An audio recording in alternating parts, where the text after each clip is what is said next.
ہمارے اکابر صوفیہ علیہم رضوان کی کتابوں میں یہ قول کثرت کے ساتھ تقریباً تصوف کی ہر کتاب میں یہ قول ملتا ہے کہ جس کا کوئی شیخ نہیں ہے اس کا شیخ شیطان ہے، یا جس کا کوئی پیر نہیں اس کا پیر شیطان ہے۔ ابھی حال ہی میں ایک کذاب نے، جھوٹے شخص نے امام اہل سنت اشاع امام احمد رضا بریلوی رحمۃ اللہ علیہ پر جھوٹا بہتان باندھا کہ انہوں نے کہا کہ اعلیٰ حضرت نے کہا ہے کہ یہ قول جھوٹا ہے، یہ بات غلط ہے۔ حالانکہ اعلیٰ حضرت امام اہل سنت رحمۃ اللہ علیہ کی کتابوں میں کہیں اس بات کا کوئی ایسا ذکر نہیں ہے کہ انہوں نے اس قول کی تکذیب کی ہو، تغلید کی ہو، کہ اس قول کو جھٹلایا ہو، اس کو غلط کہا ہو۔ ہاں، اس کی ایک بہتر توجیہ کی ہے کہ جس کا کوئی پیر نہیں ہے اس کا پیر شیطان ہے۔ انہوں نے اس کا مطلب بیان کیا ہے فتاوی رضویہ شریف کے اندر، فتاوی رضویہ کی جلد نمبر 21 کے صفحہ نمبر 481 پر امام اہل سنت رحمۃ اللہ علیہ لکھتے ہیں، بالجملہ کلمہ جامعہ یہی ہے کہ جو اہل ہوا ہیں یعنی مخالفان اہل سنت و جماعت، وہی اس معنی پر بے پیر صادق اور ان تمام احکام کے ٹھیک مستحق ہیں، یعنی جو اہل سنت و جماعت سے ہٹ کر ہیں، اپنے خواہشات نفسانی کے پیروکار ہیں اور اکابرین کی اتباع نہیں کرتے، اکابرین کی فہم کو، اسلاف کی فہم کو نہیں مانتے، وہ بے پیرے ہیں۔ یہ قول ان پر صادق آتا ہے۔ اور فرماتے ہیں سنی صحیح العقیدہ کہ ائمہ ہدا کو مانتا، تقلید ائمہ ضروری جانتا،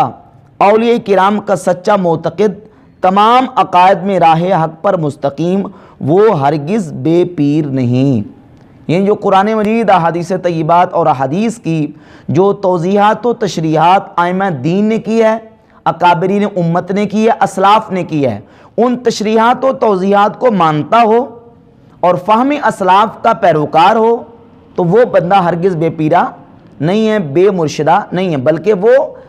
ان مشائخ کو اور اپنے اکابرین کو اپنا مرشد اور ہادی و رہبر و رہنما تسلیم کر کے قرآن و سنت کو سمجھتا ہے۔ اور وہ شخص جو ان چیزوں کو، ان تشریحات و توضیحات کو سرے سے نہیں مانتا، بلکہ اپنی عقل کے گھوڑے دوڑاتا ہے، اپنی عقل کے ڈھونسلوں سے کتاب و سنت کو اپنی الٹی عقل سے سمجھنے کی کوشش کرتا ہے، وہ بے پیرا ہے۔ اور ایسے بے پیرے کا پیر شیطان ہوتا ہے، یعنی شیطان جب چاہے اس کو بہکاتا ہے اور اس کو گمراہی کے رستے پر چلاتا ہے۔ تو یہ اصل توضیح ہے صوفیہ اور اکابرین امت کے اس قول کی کہ جس کا کوئی پیر نہیں ہے اس کا پیر شیطان ہے۔ اور یہ بھی کہتے ہیں یہ پیر کا لفظ جو ہے یہ قرآن و سنت میں، قرآن و حدیث پہ نہیں آیا۔ تو اصل میں پیر کا جو لفظ ہے یہ گویا کہ ترجمہ ہے مرشد کا۔ قرآن و حدیث میں مرشد کا لفظ آتا ہے، مرشد ہادی، رہبر، رہنما اور ہدایت کے رستے پر لگانے والا، اس کو مرشد کہا جاتا ہے۔ حقیقت میں اللہ رب العزت جل شانہ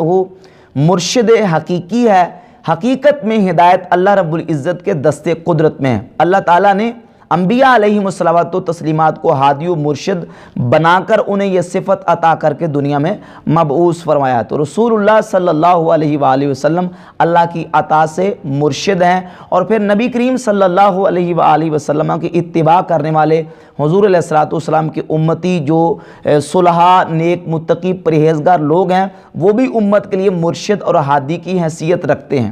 اور بحمدِ تعالیٰ ہمارے اسلاف، آپ پوری تاریخ اسلام کی کتابیں اسلاف امت کی اٹھا کر دیکھیں، انہوں نے ہمیشہ کسی نہ کسی کو اپنا رہبر و رہنما اور اپنا ہادی تسلیم کر کے اپنے ظاہری اور باطنی رہنمائی کے لیے انہوں نے یہ سلسلہ شروع سے بحمدِ تعالیٰ چلایا ہے۔ تو پیری مریدی کا جو اصل تصور ہے وہ ہمیں قرآن و سنت سے ملتا ہے۔ نبی کریم صلی اللہ علیہ وآلہ وسلم کی سنت سے، قرآن مجید سے ہمیں بیعت کا جو شرعی نقطہ نظر ہے بحمدِ تعالیٰ وہ ہمارے سامنے واضح ہوتا ہے۔ اللہ رب العزت نے قرآن مجید میں کئی متعدد مقامات پہ نبی کریم علیہ الصلوۃ والسلام کا اپنے صحابہ سے بیعت لینا ذکر کیا، بیان کیا۔ ان الذین یبایعونک انما یبایعون اللہ، بے شک وہ لوگ اے محبوب جو آپ کی بیعت کرتے ہیں، جنہوں نے آپ کی بیعت کی ہے، انہوں نے اللہ کی بیعت کی ہے۔ ید اللہ فوق ایدیہم، ان کے ہاتھوں پر اللہ کا ہاتھ ہے۔ لقد رضی اللہ عن المؤمنین اذ یبایعونک تحت الشجرہ، اللہ ان ایمان والوں سے راضی ہے جنہوں نے اے پیارے محبوب صلی اللہ علیہ وسلم درخت کے نیچے آپ کے ہاتھ پر بیعت کی ہے۔ تو اس سے بیعت کا ثبوت اور بیعت کا سنت ہونا قرآن مجید سے واضح ہے۔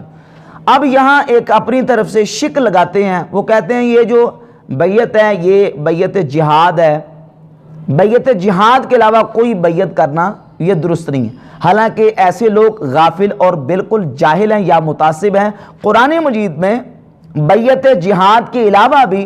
بیعت کا ذکر موجود ہے۔ سورۃ الممتحنہ کی آیت نمبر 12 میں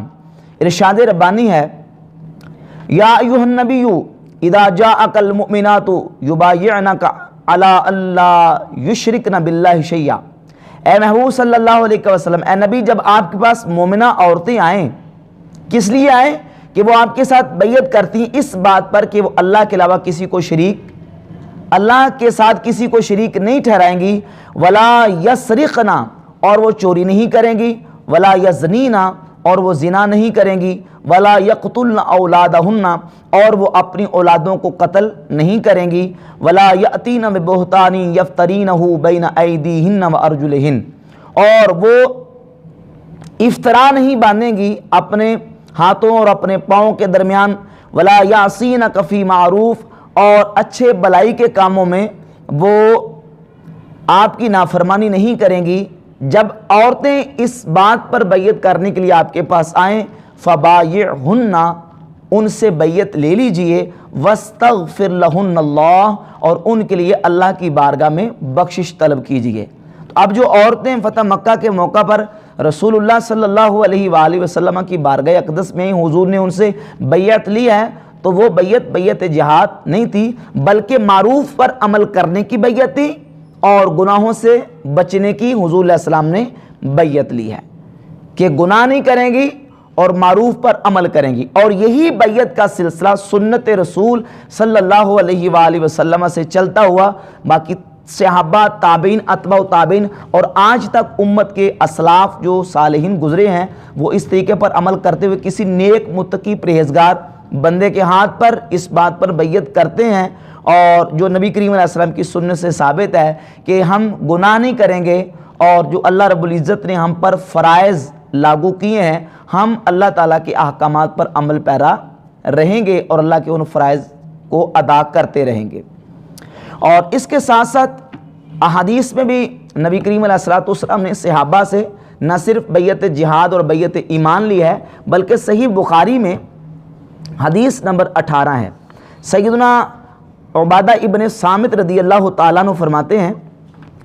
رسول اللہ صلی اللہ علیہ وآلہ وسلم کی بارگاہ اقدس میں حضور کے صحابہ موجود تھے۔ فرماتے ہیں، انا رسول اللہ صلی اللہ علیہ وسلم قال وحولہ عصابۃ من اصحابہ، صحیح بخاری کی حدیث نمبر 18۔ فرماتے ہیں کہ نبی کریم علیہ السلام کے ارد گرد حضور کے صحابہ کی ایک جماعت موجود تھی، تو اللہ کے نبی علیہ السلام نے فرمایا، بایعونی، اے صحابہ میرے ساتھ بیعت کرو، میرے ساتھ بیعت کرو میرے ہاتھوں پر، کس بات پر؟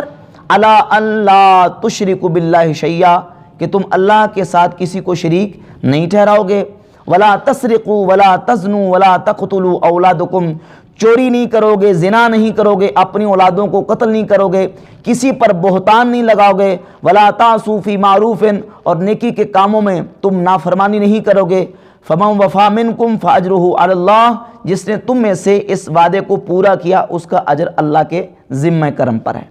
تو رسول اللہ صلی اللہ علیہ وسلم کے صحابہ نیکی کرنے پر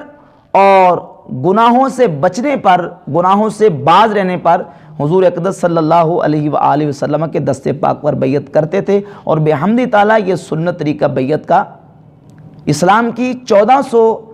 سالہ اس تاریخ میں اکابرین امت اور اسلاف سے ثابت ہے۔ اور جو ہمارے بزرگوں نے کہا ہے کہ جس کا کوئی پیر نہیں ہے اس کا پیر شیطان ہے، جس کا کوئی شیخ نہیں ہے اس کا شیخ شیطان ہے، اس کا مطلب یہ ہے کہ جو قرآن و سنت کے حوالے سے اکابرین امت اور اسلاف کی تشریعات و توضیحات کو نہیں مانتا بلکہ اپنی من مرضی کرتا ہے اور اپنی خواہشات نفسانی کے پیچھے چلتا ہے، اس کا رہبر، اس کا پیر شیطان ہے، اس کو شیطان گمراہ کر رہا ہے۔ اور جو بزرگان دین کے تشریعات و توضیحات کو مانتا ہے وہ بے پیرا اور بے مرشدہ نہیں ہے۔ اگرچہ بیت خاصہ کی برکات الگ سے ہیں، بیت خاصہ کی برکت ہے، ایک مستحب عمل ہے، جس طرح ہر طبقے کے اور تقریباً ہر مکتب فکر کے علماء کتب احادیث کی جو سندیں ہیں محدثین تک اتصال کی، وہ ہر دور میں اسناد اپنے مشائخ سے حاصل کرتے رہیں۔ مثال کے طور پر امام بخاری رحمۃ اللہ علیہ کی کتاب صحیح بخاری ہے۔ اب صحیح بخاری، صحیح مسلم، ابو داؤد، ابن ماجہ، نسائی ہمارے اساتذہ نے اپنے اساتذہ سے پڑھی، اور انہوں نے اپنے اساتذہ سے اوپر تک امام بخاری تک جو سلسلہ سند ہے حدیثی، یہ ہر فرقے کے لوگ اور ہر طبقے کے، ہر مکتب فکر کے لوگ علماء اپنے مشائخ سے لیتے آ رہے ہیں۔ کیوں؟ تبرک کے لیے، برکت کے لیے۔ اور یہ بیت خاصہ جو ہے رسول اللہ صلی اللہ علیہ وآلہ وسلم سے اپنا جو روحانی سلسلہ جو ہے وہ طریقت کا جوڑنے کے لیے اپنے اکابر سے یہ سلسلہ بیعت کا بحمد تعالی ہر قرن میں، ہر صدی میں جاری ہے۔